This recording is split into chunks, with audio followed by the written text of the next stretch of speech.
Welcome to What a Creep, the show with Margot Donahue and Sonia Mansfield talking about creeps from the past to the present.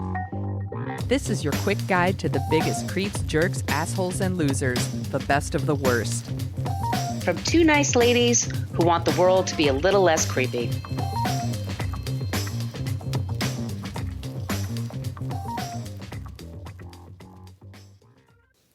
Welcome back to What a Creep. This is Margot Donahue, and my cohort in creepitude, as always, is the amazing Sonia Mansfield.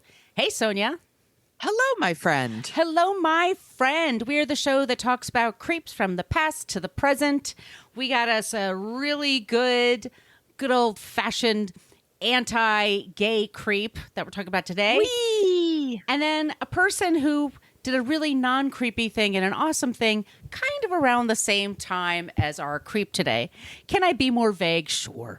Anyway, we do have a basic Facebook page. That's where people go to complain about our language. Yes, we use salty language in this program. This is a show really for grown-ups.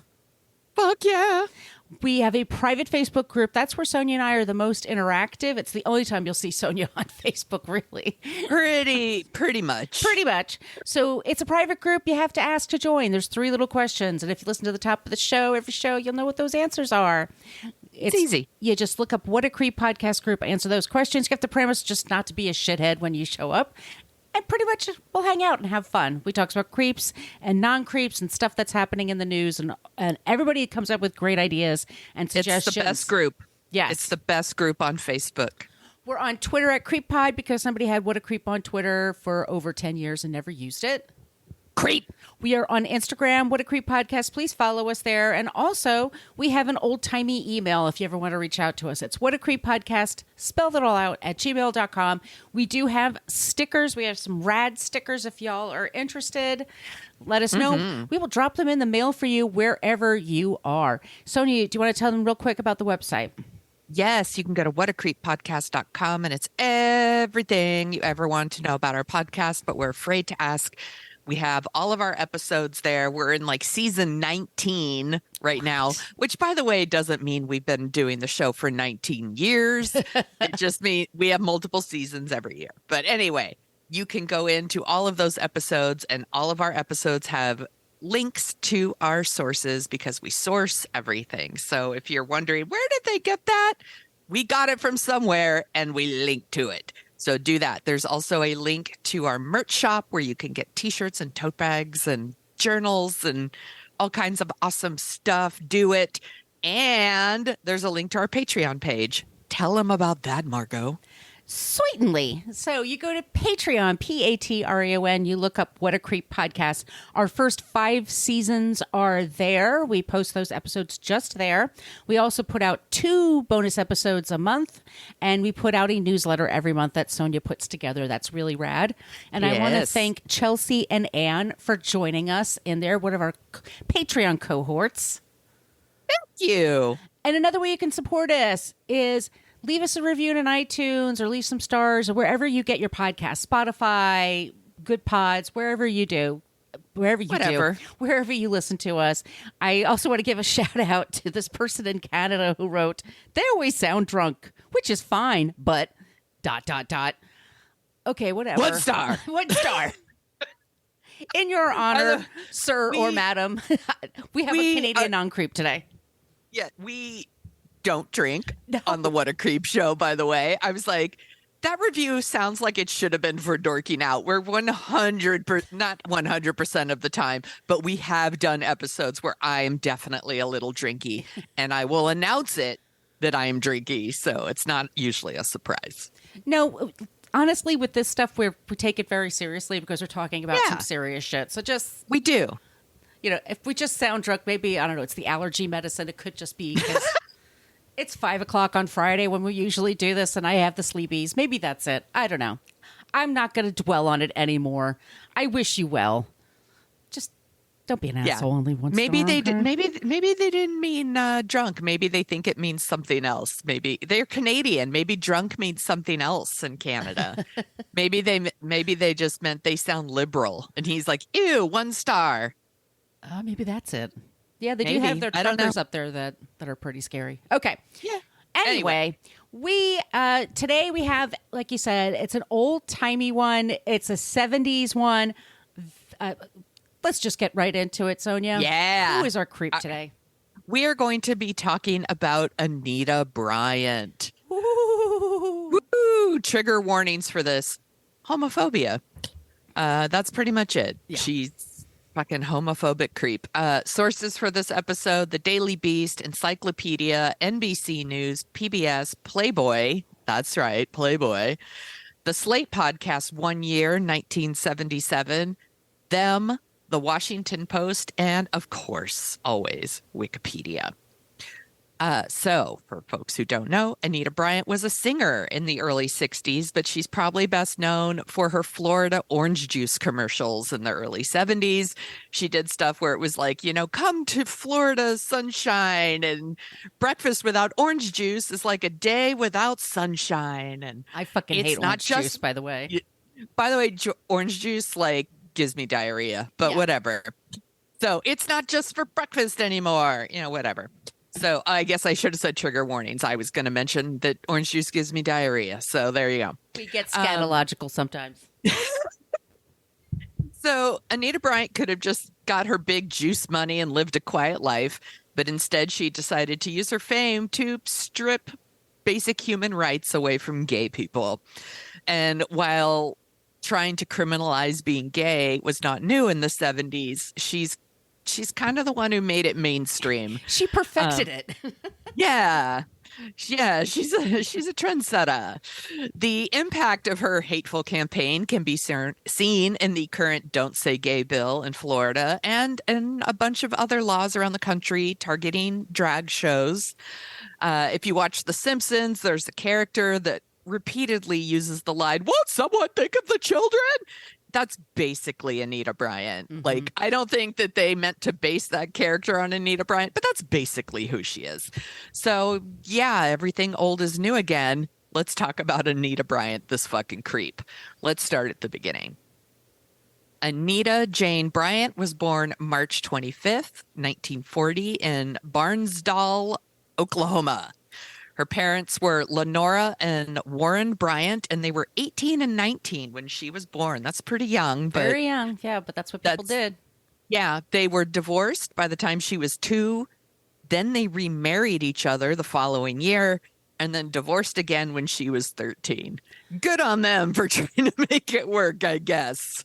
Jesus. 13's rough. Yeah. Larry Miller, the comedian, used to have this old routine about people who get divorced and then get back together again. And he said it's like taking sour milk out of the refrigerator and drinking it and going, "Ew, this milk is sour. Maybe it'll be fresh later." And they put it back in the fridge.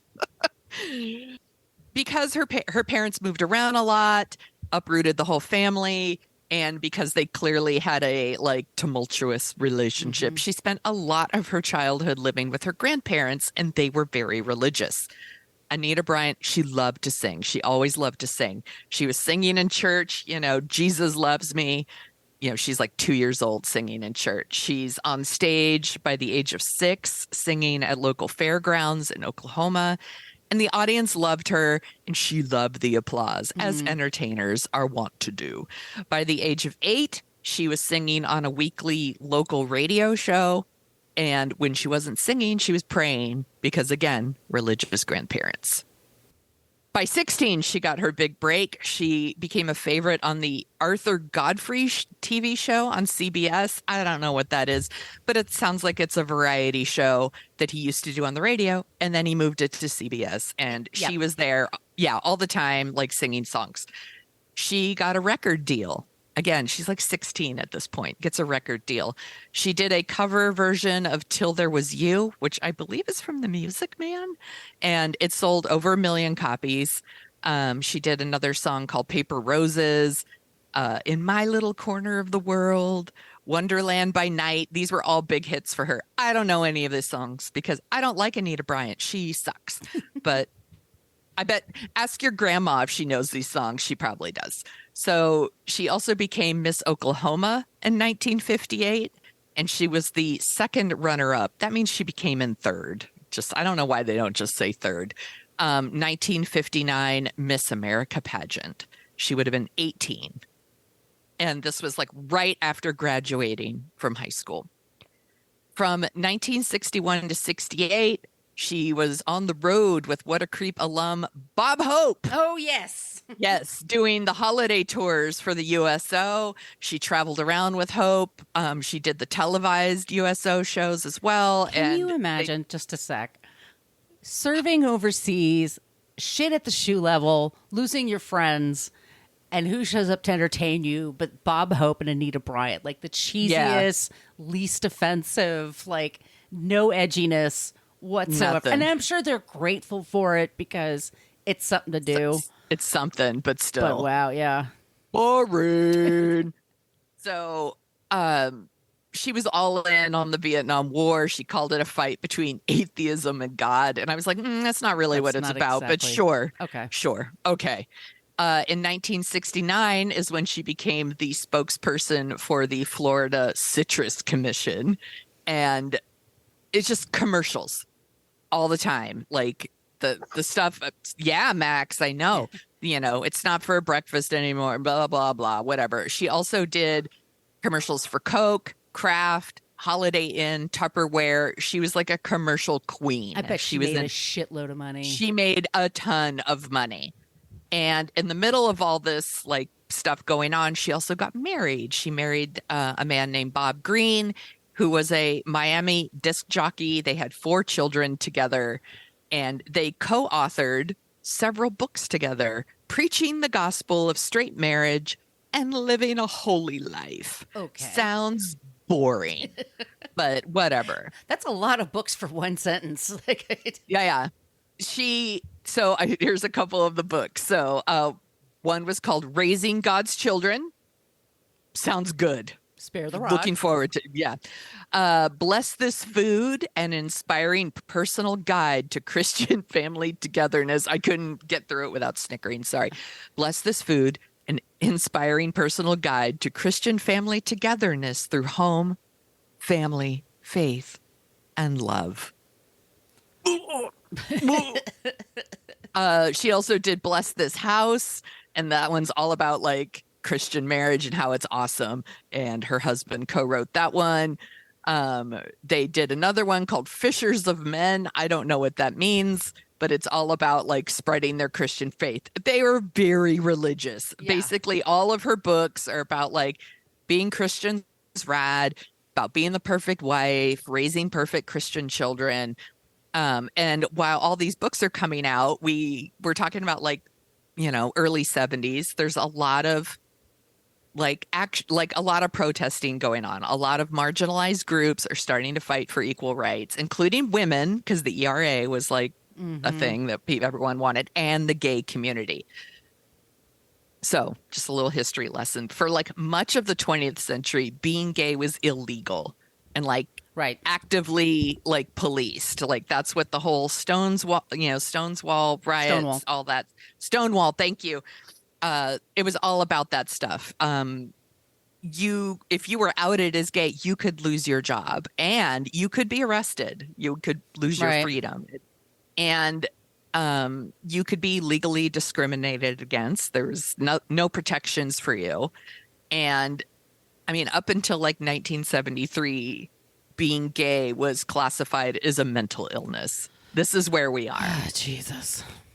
So gay rights groups they're trying to get equal rights, as they should, because they're humans. They should have basic human rights. Shouldn't we all? So all these gay rights groups are popping up, and it's like New York, San Francisco, and then it's like St. Paul, Eugene, Oregon, Wichita, Miami. It's like it's getting everywhere.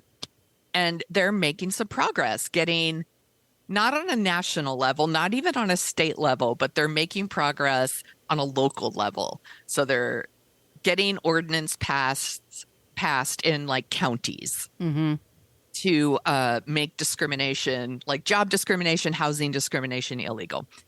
And this is when you're starting to see like this, what would become the religious right starts like, they start building up their like fucking religious army. And so in 1977, Dade County, Florida, held a vote for an ordinance that would give gay people like protections for like housing and employment. Imagine that.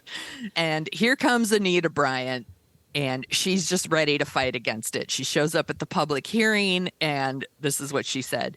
If this ordinance amendment is allowed to become law, you will in fact be infringing upon my right, or rather discriminating against me as a citizen and a mother, to teach my children and set examples or point to others as examples of God's moral code as stated in the Holy Scriptures. God's plan. God's plan was not this bad. Yes.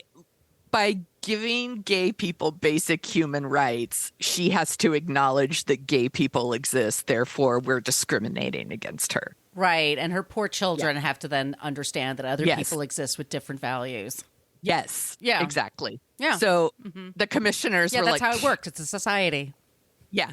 The commissioners were like, bitch, please, fuck off. And they passed the measure. Like, so, she, and then she marches out and she's like, we're not taking this, we're not gonna take it. And D-Sider says, fuck you. Don't use my song. Yeah. And he's like, fuck you. You can't use my song. Royalties, please. No. And she says, like, the ordinance condones immorality. It's discriminating against my children's right to grow up in a healthy, decent community. It's just all like, won't someone think of the children bullshit?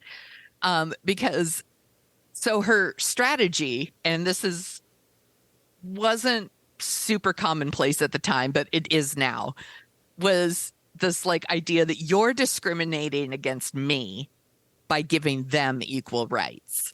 These citizens and taxpayers, giving them rights is discriminating against you. It's me. It's somehow giving them rights is taking away rights from me. Or my grandmother would say, special rights, which made her so mad. And it's like, there's no such thing. It's so shitty. So she's the one who kind of started this kind of crusade. And I use the word crusade on purpose. So, and she uses the term a lot, militant homosexuals. And that's her thing. Militant homosexuals, I put this in quotes for y'all, who are, highly financed, highly organized, and she says, like, their true objective isn't to, like, have jobs or, like, buy houses. She says, because they couldn't reproduce biologically, their hope is that they can recruit your children and teach them to be gay. That's what she thinks this is really about. And what would be the point? She's just such a garbage person. So she launches these like Save Our Children campaigns, and she used her celebrity to mobilize conservative activists and draw media attention to gay rights. So she had this mantra that she would repeat: homosexuals cannot reproduce, so they must recruit. That was her thing. And she'd say it all the time. But somebody has to make the babies. I mean, like, it hurts my brain. It hurts my brain. Yeah. So it was, again, won't someone think of the children? We have to protect children from gay people because all gay people are pedophiles and sexual predators and all this stuff. And she's constantly like doing commercials and press conferences, and she's just repeating these things that aren't true. And she's referring to gay people as, an evil force, and they're an abomination, and, they shouldn't have basic human rights. And her organization took out these ads where it was just like huge ads in the Miami Herald, like describing like, sexual perverts are out there molesting kids and all this stuff. And it's in the newspaper. So people are like, well, it must be true. Well, it's both sides. Your side is that you're a human being, and my side says you're the son of the devil. Yes. They're both true. They're both equal. Yes. And then, so she would do these press conferences and interviews and claiming that this ordinance would protect the right to have intercourse with animals. Like, people could just do it with animals now because, it's like, it's just the most garbage, bad faith arguments, which, by the way, you could still get on like Tucker Carlson right now. I've had former friends say very similar Yes. things, but we had gay marriage It's here. Yes. it is so stupid. So then she started doing these rallies, and they were called like a rally for decency. And I was like, sounds boring. Like I shared a photo in our creep group of what one of the flyers looks like. And it says right on the flyer, it's time for decent people to stand up and be counted. Come and find out what you can do to make streets safe from criminals, our parks safe for our children, and our neighborhoods free from smut. Ay, Sounds ay, ay. sounds Sounds stupid. boring. Boring. So these rallies would happen, and Do the they just watch commercials and paint dry? I mean, seriously, I Yeah. think that'd be much more no, exciting. they probably just fucking all hold hands and sing "Jesus Loves You" or something. Who knows? Sounds. I don't know. It's not my thing. No, it's definitely not my thing. I would hate it there. I would rather go to Burning Man, and I hate And Burning Man. Burning Man, yes. Okay, so well, I don't hate it. I just would never go. Anyway, so these rallies would happen, and she's doing the commercials, the press conferences, the rallies, and then the media covers those things, right? And they make it, and these events make it sound like there's gay predators everywhere, which there isn't. And then Anita Bryant and Save Our Children, this group, take the headlines from this media coverage to claim that gay people, specifically like gay teachers, they were like really targeted on like gay teachers, were a threat. And so it was like this circle. It was, they go out, they say all these shitty things, the media covers these shitty things, and then they grab the headlines and use it to justify the shit they said first. And this is still something that's Right. happening now. Like this is, you could go to Fox News right now or Newsmax or any of those fucking things, but I wouldn't recommend it. But they create a problem, they create an issue, they create a controversy that isn't there. Then viewers start acting on and commenting on these made up problems, these issues, these controversies, and then Fox News covers those actions and comments, cementing the idea that this is a real thing, and so on and so on and so on. So this is what they did. And it all worked. It worked. Like she got the signatures, the ordinance went back on the ballot, and it worked. 70% of the people voted to repeal this ordinance and strip away basic human rights from people. And this ordinance wasn't overturned until 1998. So for 21 years, it was a thing in Dade County. And Let's it's remember just not- citizens and taxpayers. There are Yes. fellow citizens and taxpayers. They should be able to have basic rights, like just to Yes. work a job. They don't wanna Yes. fuck your kid. your kid's not all that. No. All- Give me a break. No one wants to fuck your kid. No. It's like, you know who's really doing this shit? The fucking churches. But whatever. That's Right. a whole other thing. The scout leaders, Yes. yeah. At the Anyway, church camps. Hashtag not all churches. Not all but Christians. I mean, Yes. Jimmy Carter is a wonderful example of somebody Yes. who walks the walk. Yes. Yes. That's a great one. So here we are. The damage is done. Like she goes on like a fucking like victory tour, basically countrywide decency tour, bringing her hate and homophobia wherever she goes, you Like know, a fart in and the wind. She's just yes, everywhere. she's everywhere. And it works. Her and her shitty group, they strip away rights for gay people in Miami, you know, Oregon, St. Paul, Wichita. Like it's so fucked up. And she became the face of the national anti-gay rights movement. So she did the ads. She's doing her shitty decency rallies. She wanted that And- attention, by the way. So She wanted it. Yeah. She wanted it. And she, you know, here's a swell quote. She said that she would seek help and change for homosexuals whose sick and sad values belie the word gay, which they pathetically use to cover for their unhappy lives. oh, what a C word. I know, exactly. And so I do have plans for like What a Creep future episodes on these people. Jerry Falwell, Indeed. televangelist Pat Robertson, Indeed. is Senator Jesse Helms. Oh God, it's like Fuck a him. trio of shitheads. Yes, right?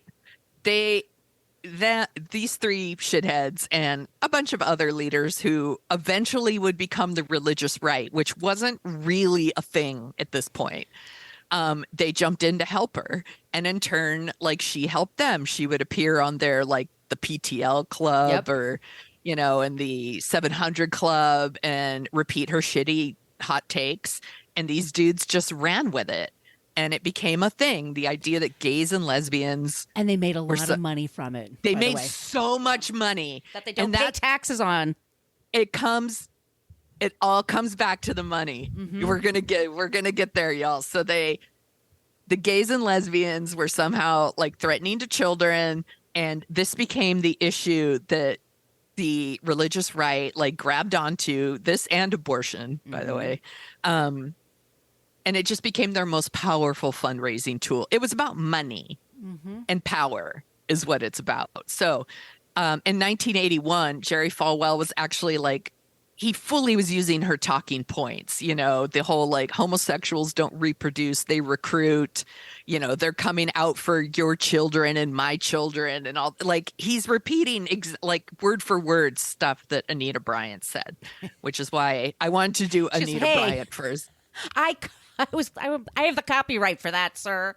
Yeah, hello. I am the one who came up with they don't reproduce, they recruit.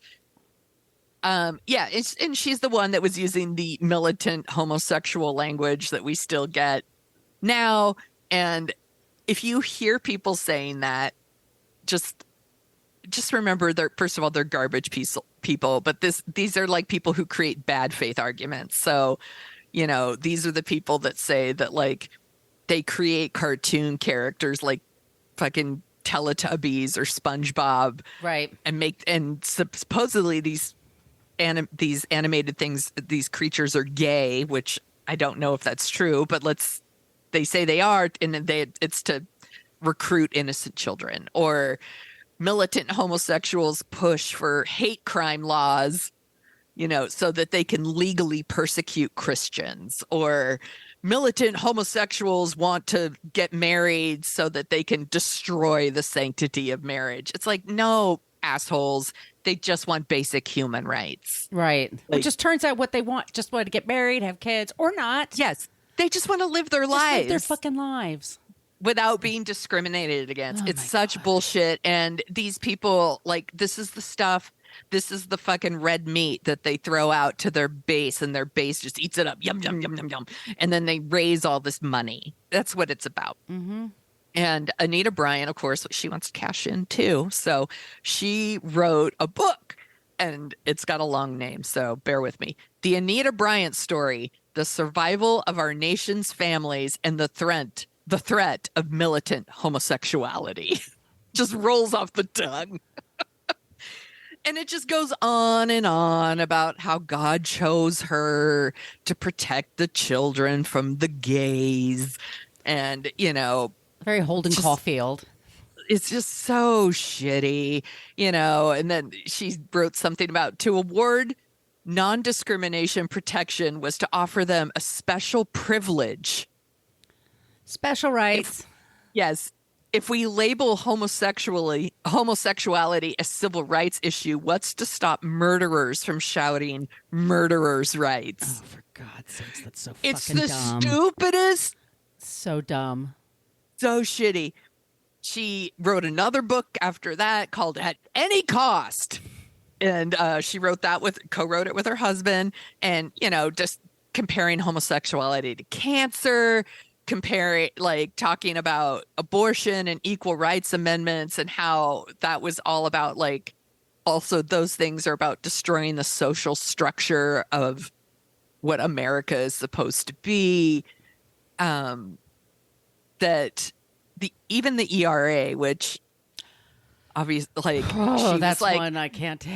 here we go. Anti-male, anti-white, anti-family, anti-Christian, and anti-American from start to finish. Fuck you. She's fuck this you. lady. She sucks, y'all, and she sucks. Anyway, Like I said, she became the face of homophobia, and her face famously got a pie in it. It was super awesome. If you want to see that, go to our What a Creep group. We linked up the footage there. You know, she's doing some press conference, and this activist, Tom Higgins, like ran up and he threw a pie in her face. And I believe it was a fruit pie. Get it? Fruit pie. And, you know, she's just like, I pray for him to be delivered from his deviant lifestyle. I'm like, fuck you. She sucks. But here's the good stuff. So because of this, because of her, she really drove gay rights activists to The get brink. it to get it together. Yeah. Basically, like they fucking organized. It spread all over. So like, you know, they where's the thing? Well, they took out like an ad in the New York Times and they thanked her for her work of like bringing together 20 million gay men and lesbians to fight discrimination. Like she they beat it back here in San Francisco when we talked about Dan White. Yep. And we talked about Harvey Milk in one of our old episodes. They tried to pass a law like this in not just in San Francisco, but in California. It was in California, and, yeah. Yeah, and there was a whole gay rights group that like fought it off, and like she didn't win. And here's where it just starts to go wrong for her. Like by 1981, her agent has dropped her because she's shitty. The Florida Citrus Commission stopped running her ads, and she had to file for bankruptcy twice. Oh, wow. I didn't know that. Yeah. And then like this whole Christian crusade that she started turned on her because in 1980 she filed for divorce. From Bob? Yes, What from happened? Bob. What happened there? They just weren't happy anymore or whatever, and so she didn't want to be married to him, and he was like, I object, and her pastor was like, I object, and she filed for divorce anyway. Oh, wow. And then the Christian right turned on her. Because she's a Scarlet woman now? Yes. Televangelists who had been like her yeah. Look who you butt up to there, asshole. It sucks. They described her women. as wicked. Yes. Yes. Like, yeah, she was being a pick-me. And then when she decided to assert some rights for herself, they were like, no, you can go stand over there now. Like, so they called her like wicked and a disgrace and, you know, all that. And then like 10 years later, she remarried some dude. He said he was like in love with her since they were kids or whatever, like bullshit, whatever. But so recently, Slate did a episode of their podcast 1 year where they talked to Sarah Green, and Sarah Green is the daughter of one of Bryant's sons. And she told a story about how she came out to her grandmother at age 21. So she said that that's her granddaughter. Yes. Okay. She's on the phone with her grandmother, Anita Bryant. And Anita Bryant's just like, you know, someday you'll find a great man, blah, blah, blah. You'll find a suitable husband, blah, blah, blah. And Green said she would not stop talking about how the right man was going to come along. And I just snapped. And I said, I hope one doesn't come along because I'm gay. I don't want a man to come along. And this did not soften her. She is still like, she prays every day that like her granddaughter won't be gay. Well, like dick. Yeah, that she'll like dick, basically. Like, and it's not working. And I was like, it's so sad. Like here she's fucking 82. She's 82. She's still alive. Yeah. And she is still so hateful that she can't even let her own family be who they are.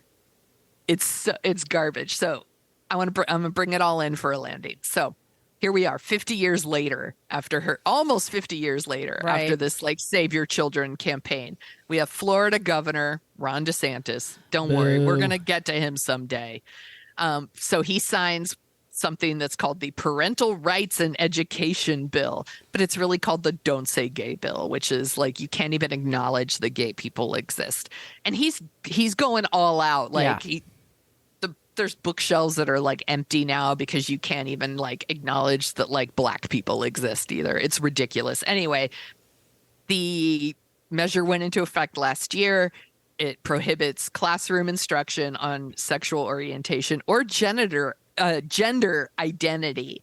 So like you're not supposed to like talk about trans people or anything like that, but also because it's the way it's written, you technically can't say people are male or female either. I don't know. It's really fucking weird and stupid and a waste of time. Yes, it's a big stupid waste of time.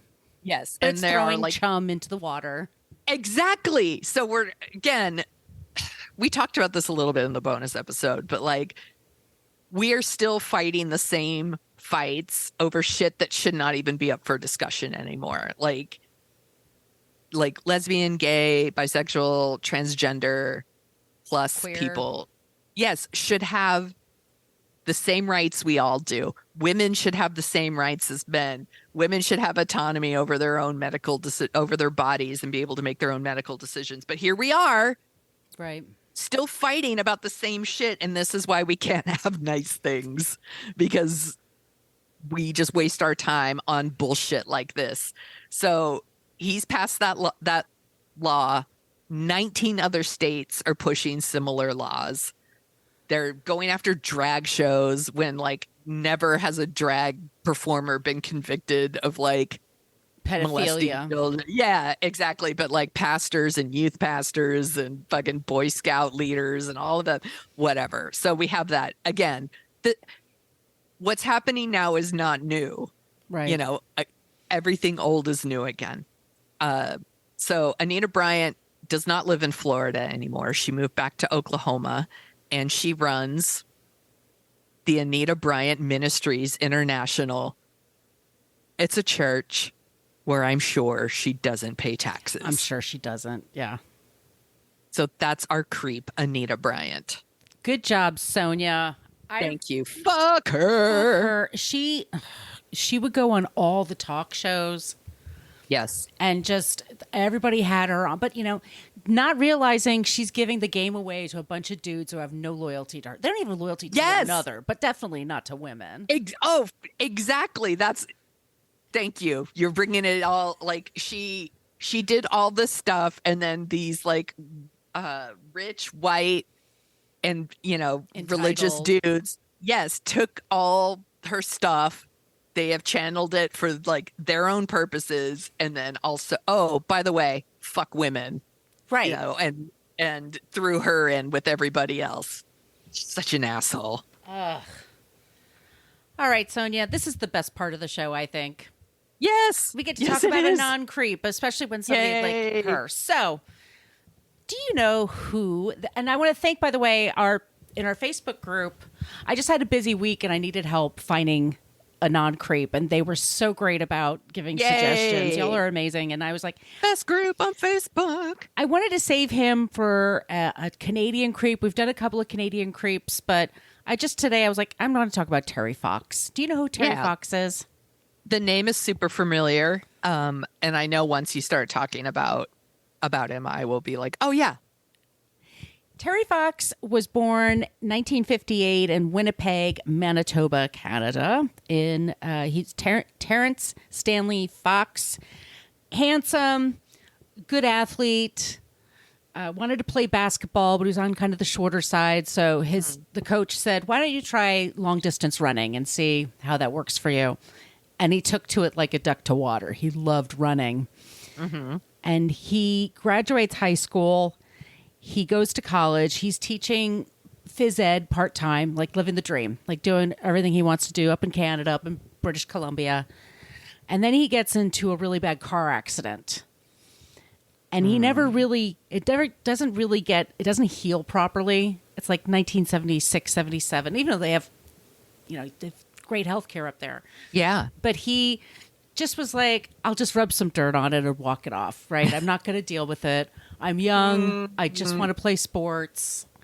Right. I'm just going to forget about this thing. And it just got more and more painful. And he goes to the doctor one day and he thinks he's going to go and like get some knee surgery or something because his knee is killing him. Right. And he gets diagnosed with osteosarcoma. And basically, it's a cancer that's spread through his leg. Oh, man. And he didn't know. Fuck cancer. Once again, we say this all the time, but seriously, fuck cancer. He's a kid, and he's 18, 19 years old, and they don't know what to do. And the only thing they can think the best advice they could give him is, we have to amputate your leg. Oh. Because it's spreading. And they don't know if the cancer was spread because he was in the accident, it jiggled something or whatever. Most doctors don't agree, but definitely he needed to go in sooner than he did. But once again, you're young and you're an athlete. You're always in pain anyway, right? No, Something always hurts. You think, and you're young. You think you're going to live forever. You don't think this really serious stuff is going to happen to you. No. So he gets his leg amputated, and while he's getting an artificial leg created for him so that he could be active, he gets into wheelchair basketball. And you remember that movie Murder Ball? It was like, it's not that level, but it's pretty close. He became a jock in a wheelchair. He was really active. And he wanted to raise money for cancer research in Canada so that more people could afford preventative care and that kind of thing. And he gets this artificial leg created for him, and it's his right leg, by the way. And he does it in 1980. He created what's called the Marathon of Hope. And he basically was running across Canada to raise money for cancer. I remember this now. Was there a TV movie about him? There's a couple of TV movies about him. Yeah, okay, I've seen one. And he was on Real People or something like that, or That's Incredible. Yeah. He was on all the shows when we were I kids. used to watch both of those. Me too. That's Incredible. Real People. There was one called Those Amazing Animals. Yes. I used to watch that Burgess one. Meredith. Yeah, with him and his penguin. Yes. So cute. He was a story in North America, but especially in Canada. It's a big fucking deal.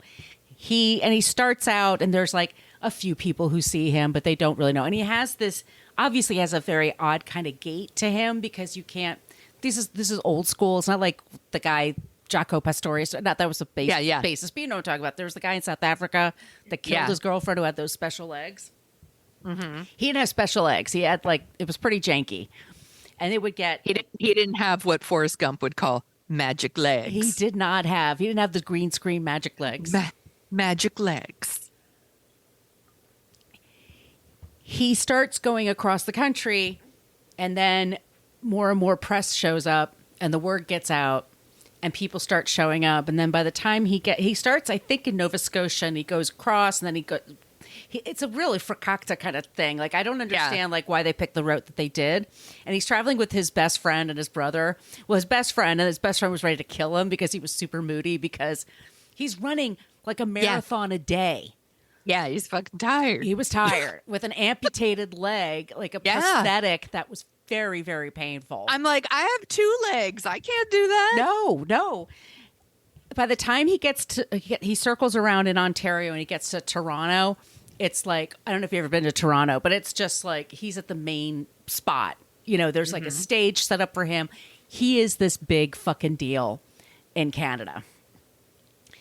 Unfortunately, he doesn't really get to enjoy it that much. He raises a lot of money for cancer, but he starts to, it's just so brutally hard on his body and where they put the, by his hip and everything, where they actually put the leg, the prosthetic. It was very painful. And he started just feeling sick. And he thought maybe it was cold, maybe it was the flu.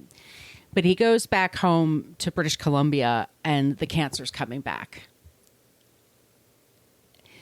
And his poor mom, who's only 40 or something, she's really young when she had him. He dies June 28th, 1981. He was the youngest person named a companion of the Order of Canada. Oh. That was in 1980. He had the Lou Marsh Award. I don't know who that is. He was Canada's Newsmaker of the Year in both 80 and 81.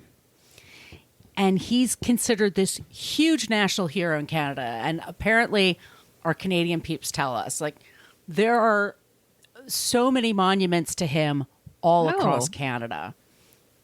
like all over the place. There are all Yeah. kinds of runs that are done in his honor. There's all kinds of scholarships in his honor.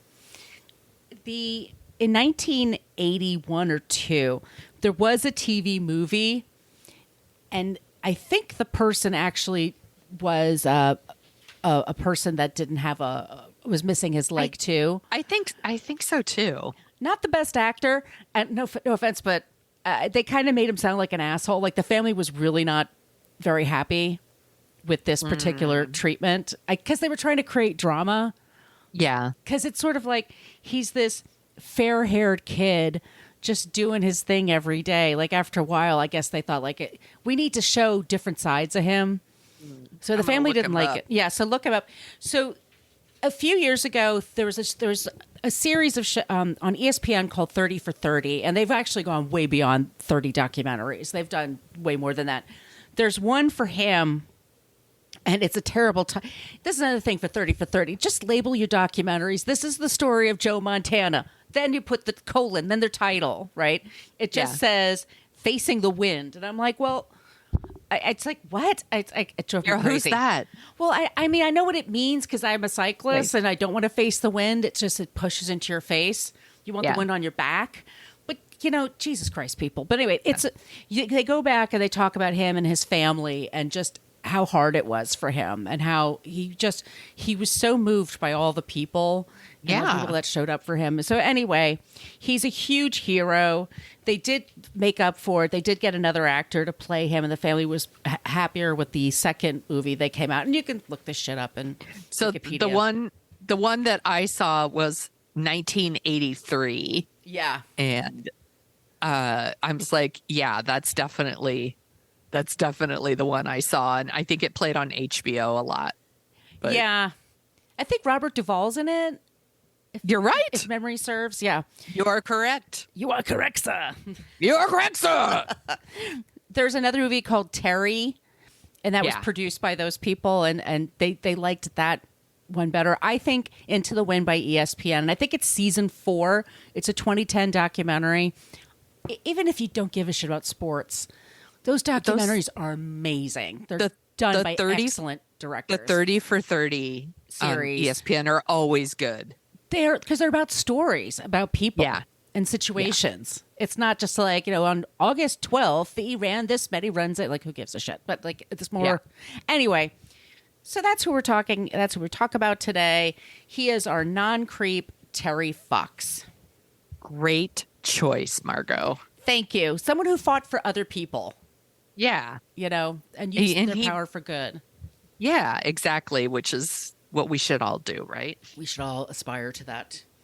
Well, if we don't sound too drunk to you and you like the sound of our voices,